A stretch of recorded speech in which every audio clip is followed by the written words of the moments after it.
Hello, thanks for being here with us today.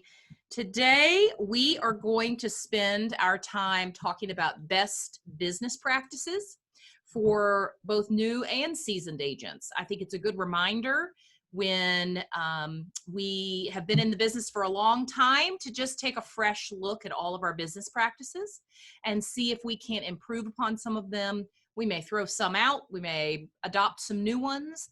And so I want to talk about some of the areas in which you should be looking and determining if those are still working for you, and if they're not, how can you improve upon them and or add new ones. So I will absolutely be looking to you guys for some business practice ideas as well, but I'm going to get us started with a list that I created, just a little checklist for making sure that everything I'm doing is working properly.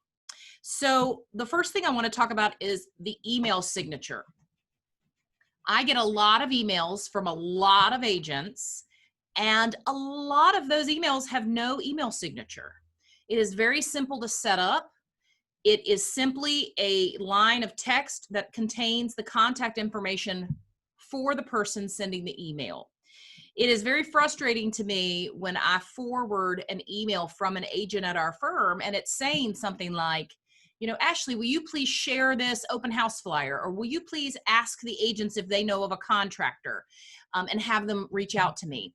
And then I look and they do not have an email signature. So I have to go to MLS, pull down all of their contact info, email, phone number, all that, and then insert it into that email before I forward it to the other agents. Look at your own emails to see if the receiving party can understand and has what they need. If you're asking them to reach out to you, or you're hoping that they're going to reach out to you, then include that information. So if you do not have an email signature, please put one on your email. All of the email providers have in their settings somewhere where you can set up an automatic email signature. So I don't have to type that information every time. I don't have to type my name or my phone number or my email address or my title or what company I'm with. Instead, that all just gets automatically inserted at the end of every email that I create, okay? I am going to tell you, I also, this is a pet peeve, see some email signatures that are, this long. There are meditative quotes, and there are every phone number possible: home, office, cell phone.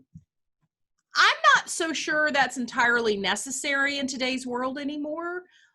We are almost entirely on our cell phone now. So I am quite certain that, except for rare situations, your cell phone number, your email address, your firm name is really all you need. I do put a disclaimer, or excuse me, I should say a disclosure in my email signature that talks about wire fraud. I've shared that many times with you guys. I'm happy to, actually, I don't even have to share it with you. If you go look at any email you've received from me, there is some information, a warning about wire fraud. I do think that's a good thing to add to your signature line. Wire fraud is pretty rampant. It is horrible when it happens because it takes thousands and thousands of dollars from people, and it is oftentimes incredibly difficult to get it back. So think about adding that to your signature line. It's just a friendly reminder that wire fraud does exist, and that we will never, ever, ever ask you for your wire information or give you new wire information. That's going to come from the settlement agent, and we're going to want them to speak to the settlement agent over the phone about the wire so that they can confirm that that is the correct information. So if you go to any email you've ever received from me, you're going to see that there. So next topic, because I'm sure y'all don't have any questions about email signatures. Y'all are good little students, so I know y'all probably already have them. And if you don't, time to throw one on there. Now we're going to talk about structure and tone of email correspondence. So when things go sideways on a transaction and a transaction is falling apart, I oftentimes will be looped into the conversation or copied on all of the correspondence that has occurred. A lot of times it is simply for tattling to let me know that one of our agents has perhaps been a little short or rude with them. You know, it is what it is. Some people just like to let me know who my agent is, if you will. Certainly, just like when there's ever a he said, she said, I take everything with a grain of salt, and I don't pay too much attention to that sort of interaction. However, I am occasionally surprised when I look at the emails to see how the correspondence is very clipped or short, or you're really not fully thinking out your correspondence, or you're just not even completing sentences. So resist the urge, and this happens when you're on your phone. Resist the urge for your replies back to clients, customers, other agents to be short clipped responses that have no capitalization, no punctuation. I get that we're on our phone, but you should still be able to craft complete sentences when you're sending those emails out. Now, does it really matter in the full scheme of things if you're giving them the answer they need? I think it does. You know, it's going to convey professionalism. It's going to elevate our business and our industry. It's going to do the same for them. And honestly, it's going to cut way down on confusion. So a lot of times when transactions are going sideways, it's just miscommunication or lack of communication or incomplete communication. So if we can take a moment, you know, I reread my emails all the time. And I guarantee you can go look in the emails you've received from me and you're going to find some with typos. I'm not perfect, but I will go back. I try very hard not to use words like they and she and him and her, and instead use terms like the buyer, the seller, your client, because I want to be very clear. Because if I'm answering questions, and I just did this yesterday, I was communicating with another agent about next week's closing and some early possession for the buyer to be able to clean the house before they move in. Not because my sellers are messy, but because the new buyer has some pretty severe cat allergies and there's a cat moving out. So she wants to go in there and actually steam the carpets. So we've been doing some communication, and I reread my email yesterday, and I have two female sellers. It's a female buyer, a female other agent, and me. I had a whole lot of she's and hers going on in that email. And I went back and pulled out all the she's and hers and replaced those with the seller or, you know, Ms. Gregory, just to make sure it read as clearly as possible. Because what could end up happening is if it is confusing, then perhaps the buyer's going in there too early, or the agent is giving the keys too early, or there's some sort of miscommunication that could turn into a huge, you know, the whole mountain into a molehill into a mountain. Where if I'm just more exacting with my language, I'm going to alleviate that problem. I know that sounds so silly to harp on that, but Jennifer and Donna and I are in a position where we get to read a lot of correspondence that goes on between agents, and there is some improvement that can be made. You know, it's a lot of just, again, incomplete sentences and one-word answers, one-word responses. What I like to tell agents is when you finish typing your email, go back to the beginning and add a good morning, Donna, or a good evening, Jennifer. Because I guarantee you, if you're like me, you're solution-oriented, and you got right into the meat and potatoes, and you did not do any sort of, you know, salutation at the beginning. So I do try to go back to the top and see how I started that text message or email message. You know, I know texting, you've got a truncated amount of space. There is still room for good morning or good evening or thank you for getting back to me. Okay. So just use this moment to just try to think about that. Yes, Jennifer, did you want to add something? I'm going to chime in too, because Please. you mentioned texting and the phone and replying from your phone. Talk to text. My phone hates me. My phone hates me. I know what I'm trying to say. I know what I'm typing, but every single time it decides to change a word, and sometimes it's not very pleasant. So please read that before you send it. Talk to text is great. I don't know if it's just how I talk. Sometimes I have a little twang to my voice. I don't know if it's not picking it up correctly. What did you send me the other day and you got it wrong 3 times? Okay, because I'm typing it and I send this, it looks good, and I hit the send button and it changes it every time. And I'm like, just stop. I'm smarter than this. It literally took her 3 tries to get that word right. It was hilarious, but yes. So just please reread all that before you send it, because it could save you some embarrassment. Correct. Anybody have any questions about any of that? I know I'm literally preaching to the choir that you guys know all this. It's not that I think you don't know these things. It's just I'm trying to be your sort of annual reminder. Hey, let's just get back on board with best business practices. And I like to remind you guys when business is hot, because it is so busy. It is very tempting to just text back, yep, that's okay. Instead, thanks for your email, Donna. That sounds absolutely fine. I'll let my seller know that that's what we should expect. Okay. It is taking you an extra 15 seconds. I get it. I'm tired too. I am rarely zeroing out my email right now because it is busy. But I'm just trying to make a concerted effort to not let my communication styles slip, or the quality of my communication slip at this time. Okay. So let me chime in one more time. Samantha had something in the chat box. She was asking how to do something, but I think I missed that part. So I think she was asking how to do an automatic signature on your email. I see. Okay. Okay. I will unmute you. Is that correct, Samantha?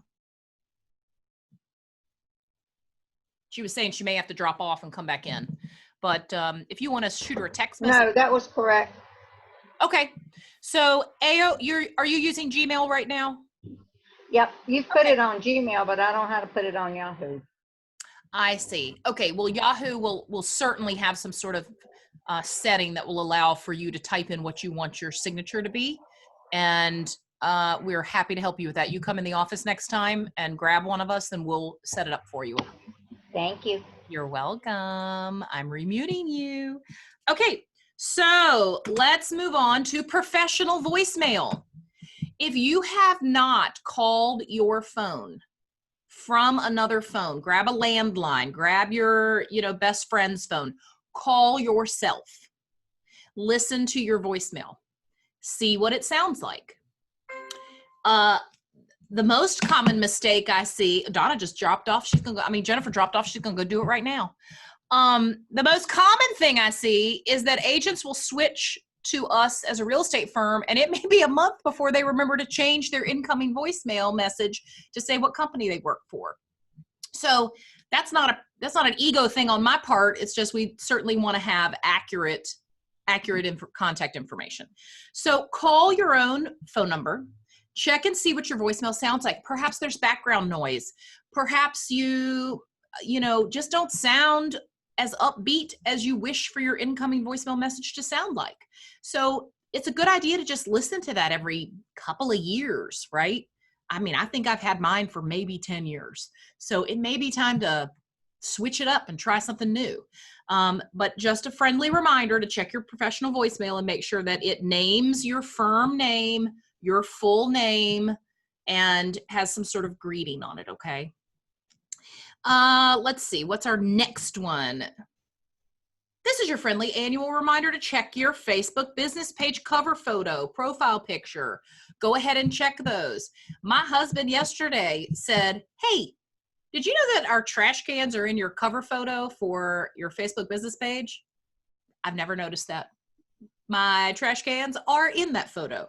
So I am going to go crop that photo, 1 inch on the right and put it back up on my cover photo. I don't know how I've never noticed that, but he had fresh eyes on it. So I have looked at that photo a billion times every time I go on my Facebook business page. So I didn't pay too much attention. Also, my business Facebook page is very seasonal. It is obviously an autumn photo with the leaves turning. You may want to put a reminder on your calendar quarterly to change your Facebook cover photo.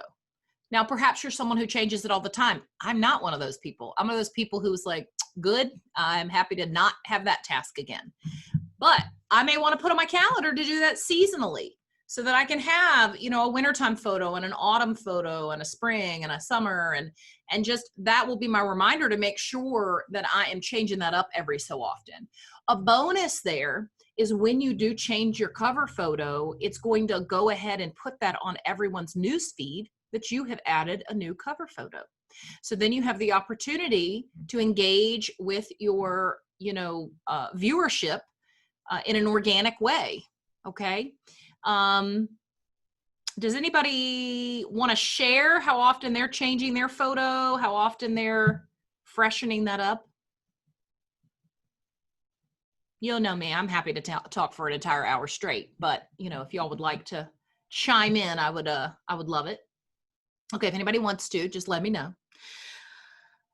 Your profile picture on your Facebook business page. I'm not a huge fan of changing it a lot because of your branding. You want that to be consistent. You want them to recognize you very easily. So I recommend you keep your profile picture pretty consistent. It can be fun to keep the same photo and maybe add some of the frames that Facebook allows. Virginia Association of Realtors, if you were an RPAC contributor at a certain level, they sent you a frame. I got an email with a frame to go around my Facebook profile picture. If I wanted to do that, that might be a way to create some organic interaction with your viewers by adding a frame to your profile picture. It'll pop up on their news feed, but they'll still recognize it immediately from your branding that it's you. But it'll allow you to update that and then take it down at a different frame whenever you want to do. Just watch yourself. Do not be one of those people who layer, 9 frames on the same profile picture. If your profile picture already has a frame around it, don't put another one on there because it starts to look very chaotic and you look like someone who does not know how to use technology. Okay. Go back to the earlier profile picture that has no frames on it and then use that one to put a new fresh frame on it. Okay. I'm not kidding. I see them with like five frames all layered up on top of them and you can't even read any of them. So keep that in mind. And again, if you need help with any of these things, let us know. You can come by the office. We'll help you with it. Okay. Communications with other agents. Please always be polite. Okay. Listen, I know I'm like full-time mom in my regular life, in my personal life and my professional life. I get it. That's totally fine. I do not want to get phone calls from other brokers saying your agent was really rude to my agent, or your agent was talking up the seller when they weren't supposed to be, or your agent, any of those comments. It's usually not followed by anything good. I will famously tell this story until I die that I did get a phone call one time that one of our agents was in fisticuffs in the Walmart parking lot with his gigantic car magnet on the side of his car saying Wainwright and Company. Please don't be that person. Okay. I know it is a very stressful business. Believe me, I know. I really do. And there have been many times I have hung up the phone and stomped my feet like a toddler. So please just try to let that be a no-go zone of yelling at another agent. Okay. If anything, just say, I'm so sorry. I need to hang up now, and hang up the phone. Nothing bad has ever happened if you politely say, I'm going to go now, and you hang up the phone. Okay. And then what you do is you ignore their next 3 phone calls because they're going to come within 5 minutes. Okay. Because everyone is heated. Take a beat, take a breath. Okay. Call me if you need some intervention. If you've got an agent who is just being an absolute bear and you are having a horrible time, or a seller who is, one of our sweet newer agents got a client, a seller, who just was a nightmare. She would show up, he's at the door with no pants on, just an absolute nightmare.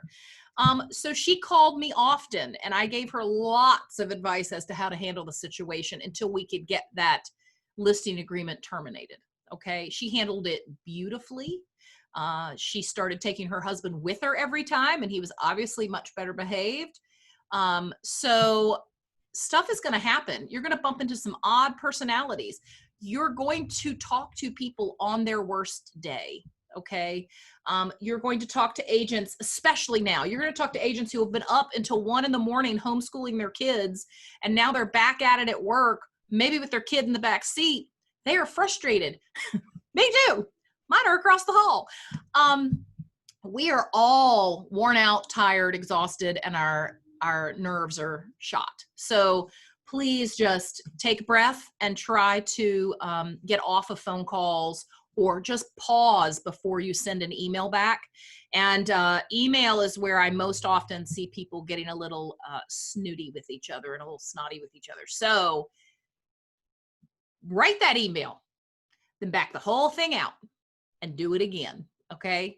A tip someone gave me, which I think is amazing, is they don't put who the email's going to until they're finished crafting the email. Okay. That way, have you ever been typing an email and you accidentally hit a wrong key combination and you've sent the email and you're only halfway done with the email and you look like an idiot? So that has solved that problem for me. It was such a genius idea that it had never occurred to me, because I'm such a rule follower, firstborn, that I was like, first I put in who it's going to, then I put in the subject, then I write my email. You don't have to do it that way. Who knew? So instead, go straight to the body of the email, type your entire email, make sure you have it the way you want to have it. Do yourself a favor. You know that that email could be a little inflammatory. Go back and read it again. Have somebody else read it. Many times I'll have, somebody here in the office, Donna or Jennifer, read one of my emails, and I'll just say, is this too harsh? Am I saying this too rough to them? Donna is a sweetie pie, so she's always very nice. Jennifer's like, no, you should be meaner. So, Throw me under the bus. It's true. So It is very true. yes. So I will read it out loud to them and see if I'm just maybe being a little bit too harsh. So I challenge you to do the same. Almost always I can tweak an email. Okay. Keep in mind, emails may seem like just kind of part of what we do. Emails last forever. Okay. They are there forever. What you say on the phone eventually goes away. Emails are forever. Okay. So make sure you are choosing your words carefully and make sure you are being your best representation of yourself when you are crafting these emails. Again, you guys are showing up for training class. So this is not something I am telling you for yourselves. Okay. You guys are all amazing and incredibly professional at what you do. So I have no doubt that you guys handle yourselves professionally. I'm just letting you know, those emails do show up places, It's always good to have a reminder, though, because especially now with things being as crazy as they are and the market being as crazy as they are, super easy to just kind of get carried away. And I think reminders are great. So thanks, Jennifer. Yeah. Sorry I called you mean. That's okay. I am pretty mean. She's got a little list on the side of her filing cabinet. It's her little black list that if that's only about earnest monies, okay? That's right. It's only scaring these people. If she's got to go chase you down for earnest money, she'll go end up on a little list. Yep. Okay. Plus, I think also, just as in text or emails, the way you're thinking it when you're putting on the paper may not be the way that when they read it back that they're reading it. So you may be saying it in your head one way, but when they say it to themselves or read it to themselves, the inflection may be on different words, or they may be sensitive to it, that they take it completely wrong. Absolutely, tone is in the reader's mind. It is. So that's why, absolutely, what I'm saying is, when you finish your email, you put a good morning, Donna, and I hope you have a great Tuesday, to sandwich whatever your email was. Just putting those two things in every email you send is going to change the tone of all of your emails. And it will save you from some agent thinking, you know, sideways about how your tone is, you know. It's going to be very difficult for them to defend that you were being real mean in that email when the beginning is, good morning, Donna. I hope you had a great, you know, Monday. And the end is wishing you a lovely evening. That's going to be very difficult for them to defend when they want to fuss about your tone when it started off nice and ended nice and was in the middle just full of information, you know. So absolutely, that is a huge key to tone. Yep. Who has any questions about any of that before we move on to the next topic? Or anything they want to add? I have a question.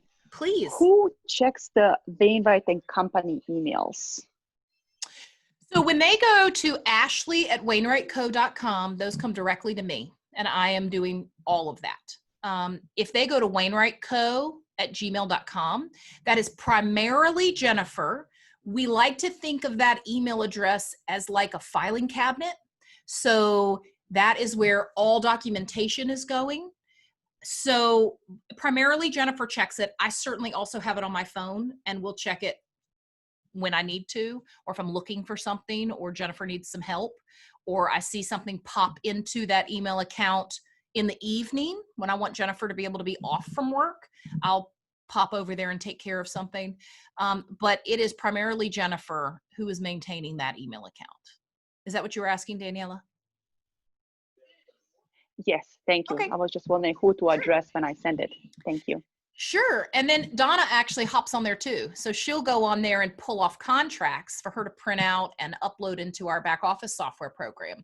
So really all three of us use that email account. However, Jennifer, that is her, I would say that primarily it's her email account. Yep. Now, if an email is needing my attention, then it should be going to ashley@wainwrightco.com. Something you want me to review, something you want me to help you craft language for. Perhaps it's something you need my signature on. Then that should be going to ashley@wainwrightco.com. Yeah.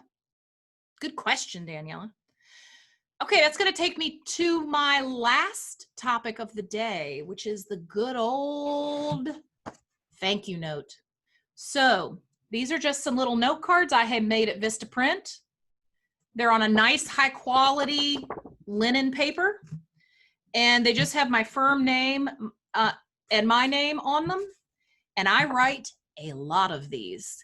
I write thank you notes for anything and everything. This is a thank you note I've already begun to a closer at a closing company here in town who did something special for one of our clients. I wrote a thank you note yesterday to a lender who had taken the time to send me some materials that I might want to share with class. I send thank you notes to all the agents I've ever worked transactions with. Just a quick, you know, awesome transaction. I am so glad I was able to work it with you. You know, let's do another one soon. Just a quick little thank you note. Think about how you feel when you receive a thank you note. That's the feeling you get to give to other agents, to your clients, to customers, to that person who sent you a referral. I certainly get referrals from people who I've never sold a house to before. You know, maybe I know them in some other walk of life and they recommend me, you know. I am definitely going to send them a thank you note, and it's going to be handwritten. My handwriting is terrible, but it is mine. So I do try to handwrite all of my thank you notes. And I have several different styles of thank you notes. This is my sort of professional thank you note, but I do also have some additional ones that are just, they don't have my firm name or anything on them.